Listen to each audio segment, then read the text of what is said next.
tusonyiwa obulamu ntulo. Essomo erisooka bye tusoma mu kitabo ky'Amalanga omutwe ogwa 32 olunyi olw'omusanvu okukoma ku 14. Mu nnaku ezo Omukama n'agamba Musa nti, "Kkirira olusozi, abantu bo be waggya mu nsi y'e Misiri bakoze ekibi. Ekkubo lye wabalekera baalivaamu dda. Beekoledde akayana mu byuma ebisaanuuse. Bakasinzizza n'okukasinza ne bakaweereza n'ebitambiro nga bwe bagamba nti, 'Ono ye Katonda wo, Ayi Isirayiri, eyakuggya mu Misiri.' Katonda n'ayongera okugamba Musa nti, 'Ndaba ng'eggwanga lino ensingo yaalyo kakubi lulala. Ndeka obusungu bwange bubeeserereko, mbawemmente. Mu ggwe mwe nnaasibisa eggwanga ekkulu.'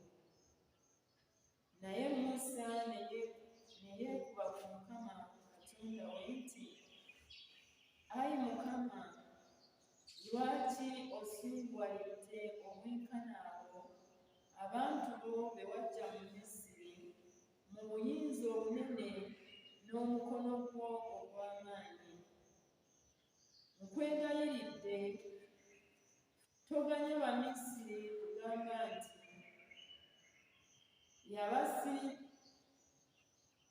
yabasalira ab'enkolwa n'abatwala mu nsozi abawemmentere eyo, abasaanirewo ku nsi. Obusungu bukomye awo. Eggwanga lyo ebbi mala galigumiikiriza. Jjukira Ibulayimu, Isaake ne Isirayiri abaweereza bo, ggwe wennyini be wasuubiza n'ogamba nti, abazzukulu bo ndibawa okwala. Balyenkana emmunyenye ez'oku ggulu. N'ensi eno yonna gye njogeddeko ndigiwa abazzukulu bo n'eba yaabwe ennaku zonna.' Omukama n'akkakkanya akabenje ke yali agamba okuviira eggwanga lye n'akaleka. Abooluganda, ebyo Omukama yabyogera. Oluyimba olw'okwebuulira, Zabbuli ey'ekikumi mu 6 ekiddibwamu. Ayi Mukama, olw'obulungi bwe wakolera eggwanga lyo, nzijukira.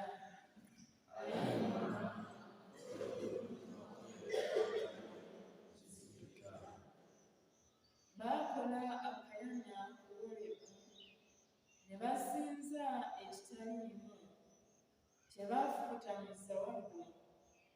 Ekitiibwa ekyandibadde ekikyo ne bakizza mu kifaananyi ky'ente erya omuddo.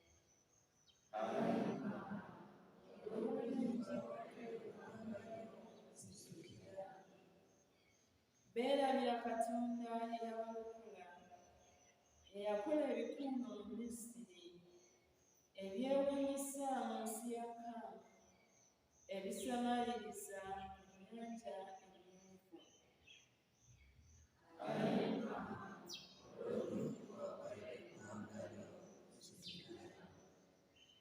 Yalowoozaako okubazikiriza, taba Musa mulonde we. Yabawolereza gy'ali n'amukkakkanya obusungu aleme kubazikiriza.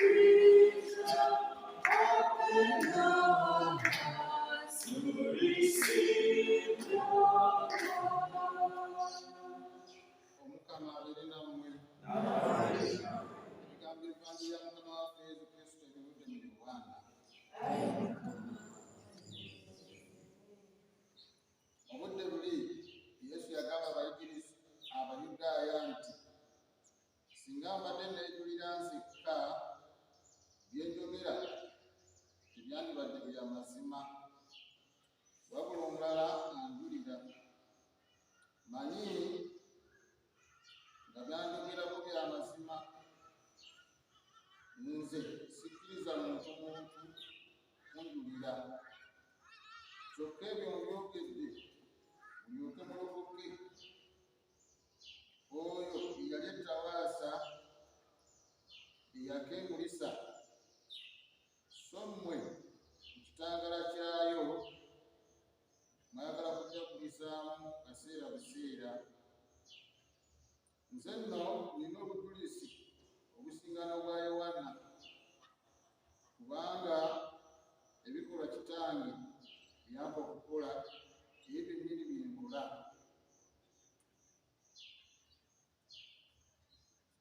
Bye byoleka nga Kitange ye yantuma. Kitange yennyini yantuma yanjulira. Mmwe temuwuliranga na ku ddoboozi lye, yadde okulaba bw'afaanana. Ekigambo tekibabeeramu kubasigalamu, kubanga ye gwe yatuma temumukkiriza. Muwenje ebiwandiiko kubanga mulowooza nti bwe musanganga obulamu obutaggwaawo. Saate bye binjulira, so mmwe mugaana okujja gye ndi okufuna obulamu. Ettutumu eriva mu bantu siririiko, naye mmwe mbategedde. Mummwe temuli kwagala Katonda. Nze najja mu linnya lya Kitange ne mutanzikiriza. Bwe walijjayo omulala ajja ku bubwe, oyo gwe mulikkiriza. Muyinza mutya okukkiriza mmwe abanoonya buli omu okutendebwa munne, ne mutagoberera kitiibwa ekiva mu Katonda yekka? Muleke kulowooza nti nze ndibasalira, nze ndibawawaabira eri Kitange. Alibawawaabira waali ye Musa, mmwe gwe mwesiga. Mubeera mukkiriza Musa, nange mwanenzikiriza. Ye yawandiika ku nze. Kale oba ebiwandiiko temubikkiriza, munakkiriza mutya ebigambo byange? Ebigambo Evangiri ya Mukama waffe Yesu Kristo bikomye wano. Ayi Kristo obuweereza.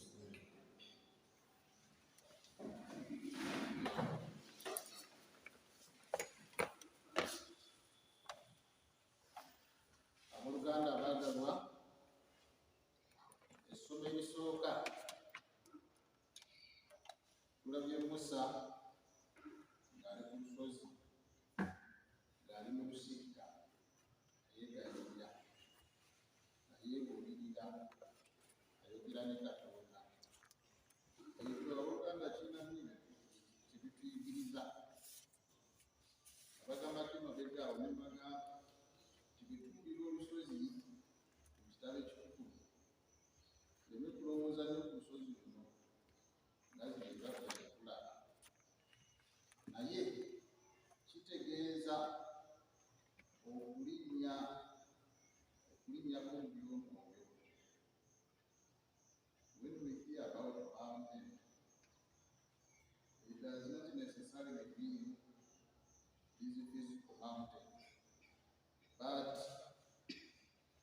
a spiritual elevation, where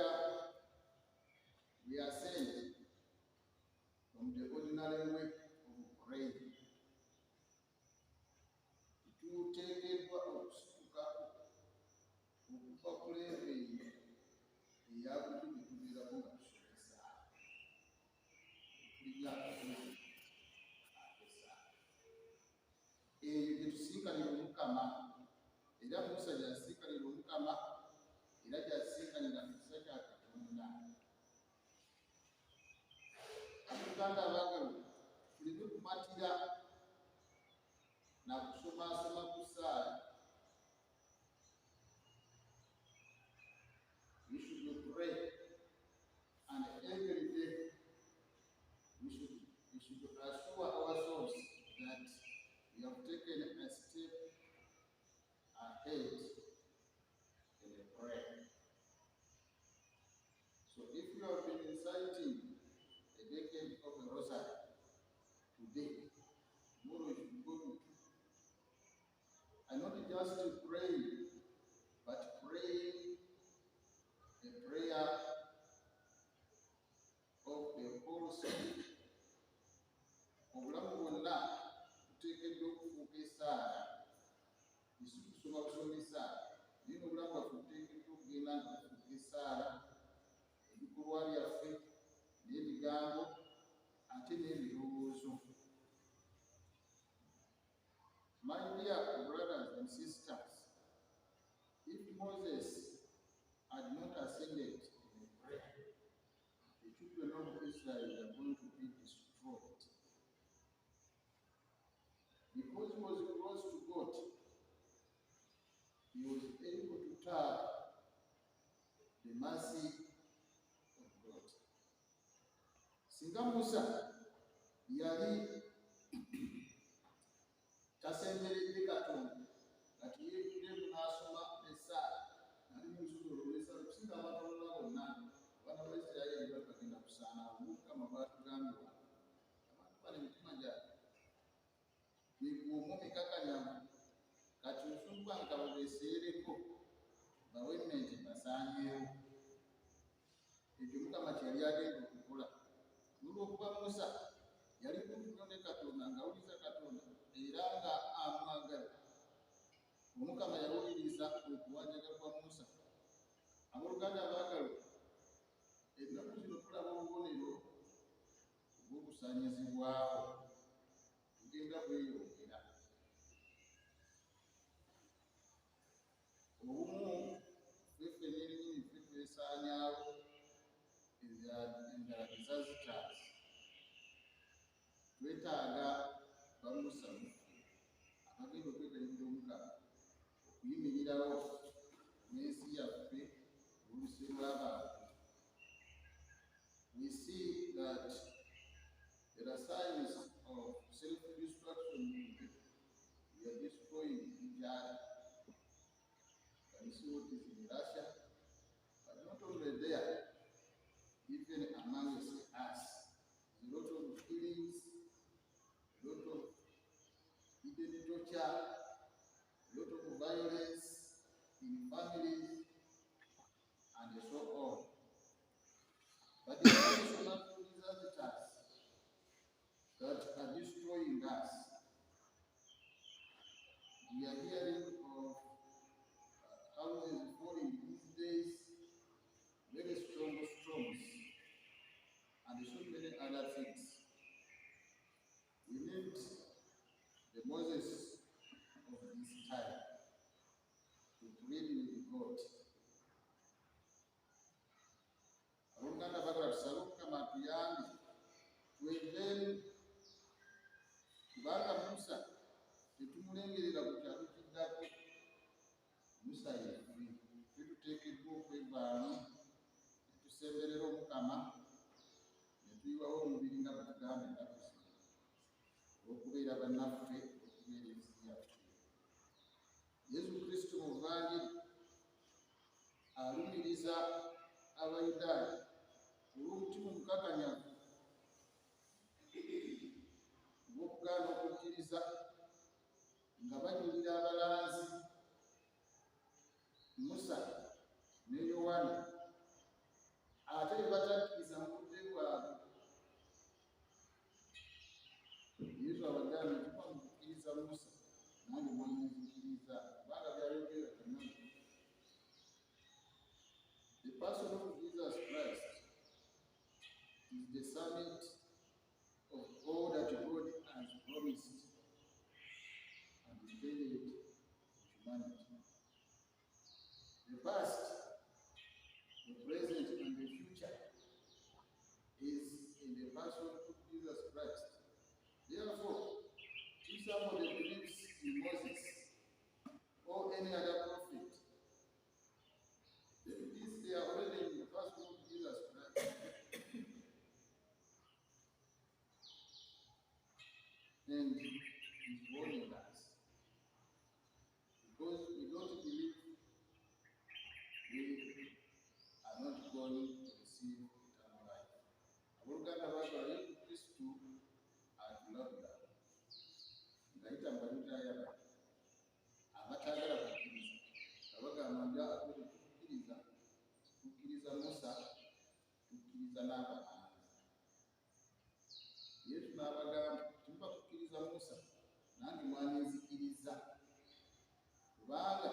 oluvannyuma ne babula ekukula kwabwe bayingidde mu ye. Noolwekyo omuntu yenna alowooza nti waliyo omulanzi eyayita oba agenda okujja alimu ekintu ekirala ekisinga Yesu Kristo, yeerimba. Ebirungi byonna bye tunoonya, amasanyu ge tunoonya, n'eddeeru n'obulamu n'okwagala n'okununulwa nabyo biri mu Yesu Kristo. Kale nno olwaliro tulina omukisa kubanga lunaku lwa Ssaakalamenti.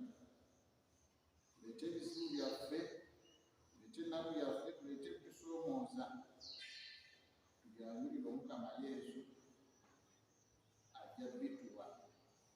Ate okusingira ddala tumusabe atuyambe tuseeseddukeko mu kwegayirira n'okwagala Katonda. Tuleme kubeera mu mbeera ey'enjawulo, kubanga omuntu agenda n'asoma mmisa ekiggwo, omuntu akola omusalaba ng'agenda okulya emmere ekiggwo. Buli omu yeebuuze buli lunaku nti mbuze kyenkana ki mu kwagala Katonda, mu kwegayirira, ali naddala mu budde buno mu bikolwa biri ebisatu, empagi ez'essatu: okusiiba, okukola ebikolwa ebirungi, ate n'okwegayirira. Buli omu yeebuuze nga buli lunaku nga luweddeko mbuze kyenkana wa mu byonna. Mukama alina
byonna ku bantu kubanga yagala tukwebaze nga tweresa kino nakiri ekyo noffe aboono nkikukkakkanyako okwewanika ate betwerekiriza mugasa abali mu bwetaavu naffe netusobola okukola nga bwekisaba okukola kyetuva notwegatta n'akeeseddeka abamalayika ne tugulumiza kumu eddoboozi eritasalawo nga tugamba nti Mtakatifu, mtakatifu, mtakatifu, mtakatifu, Bwana Mungu wa majeshi. Mtakatifu, mtakatifu, mtakatifu, mtakatifu, mtakatifu, Bwana Mungu wa majeshi.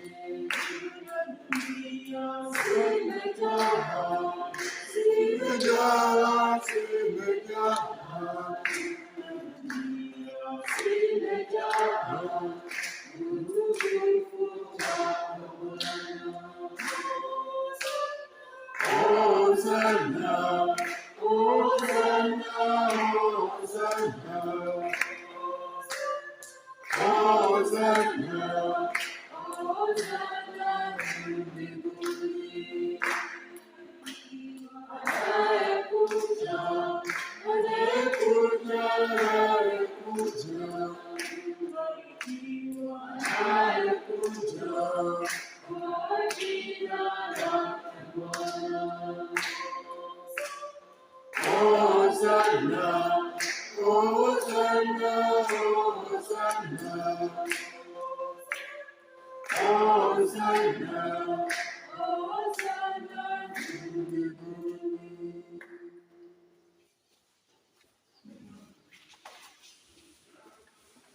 kituufu olutuukirivu nga Mukama tunabisala mukyendi kubanga mwana w'omukama Yesu Kristo lwamagira mutukuvu bakagenderako namulumu lwabulufula butukuvu totala kwekuŋŋaanyiza bantu kumwangi okutte tugabira ekitaabi ekitukuvu ebinyabo wegayidda Mukama nokwesigiriza ebirabo byetukuletedde omutukuvu iriza okubitukuza nemutukuvu yennyini omubiri n'omusaayi omwana wo Mukama waffe Yesu Kristo yatulagira okuza ebyamagiro bino anti ebiri mu kiro baamuwaayo yaddira omugaati n'akugulumiza nga yeebaza n'agumenyamu n'abayigirizwa be n'abagamba nti mutoole mulye guno mwenna anti kino omubiri gwange nalabwayo okubeera mu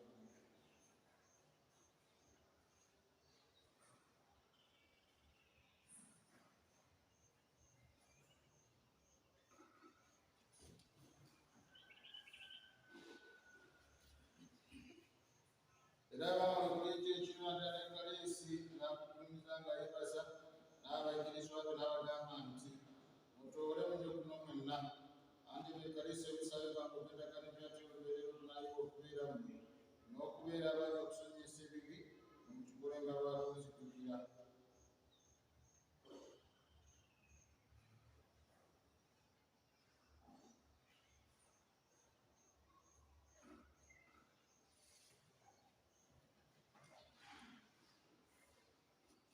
Kyamagero ekyokukkiriza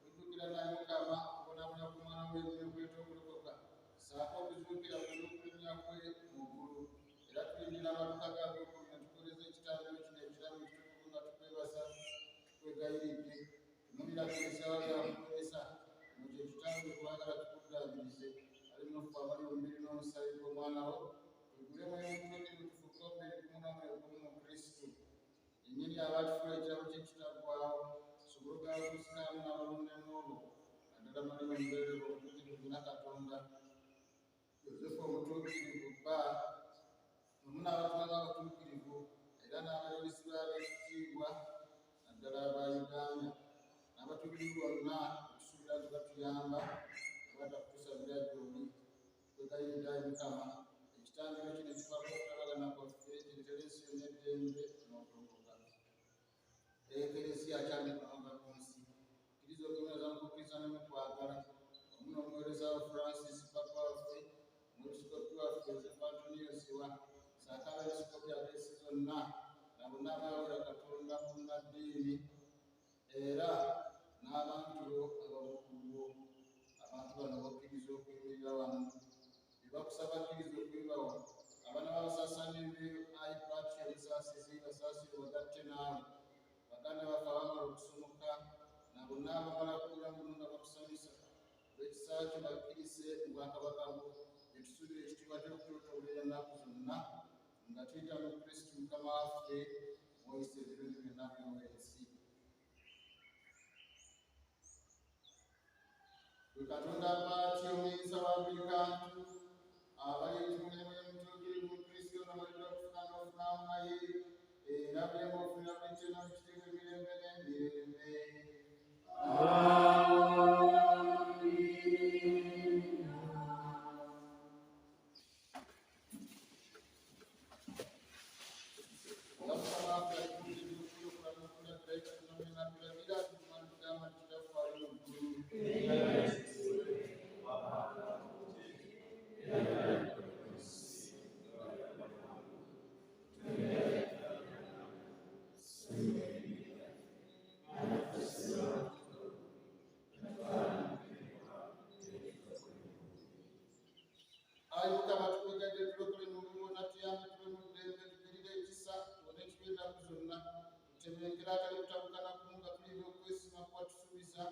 n'amatuga g'omulokozi waffe Yesu Kristo.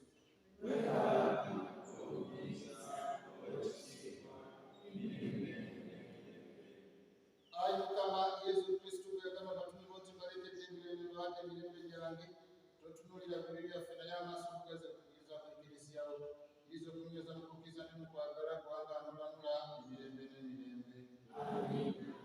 Eddembe ne Mukama Yesu libere nammwe ennaku zonna.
omuzira kisaabu maama wange azokubita omubiriza kakasa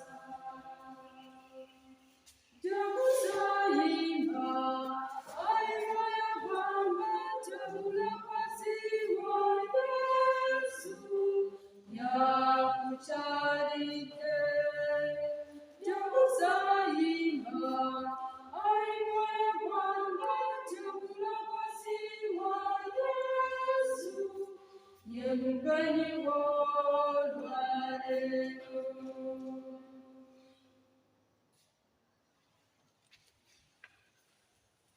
Twegayirire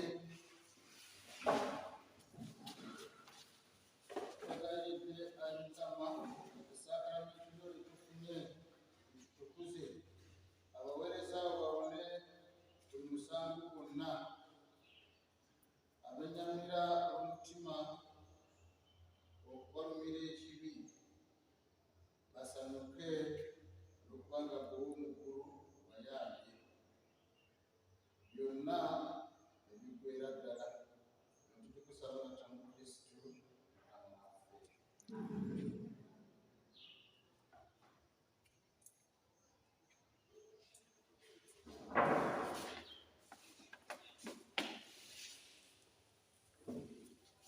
Mukama abeere nammwe. Omusaba Katonda ng'avuga.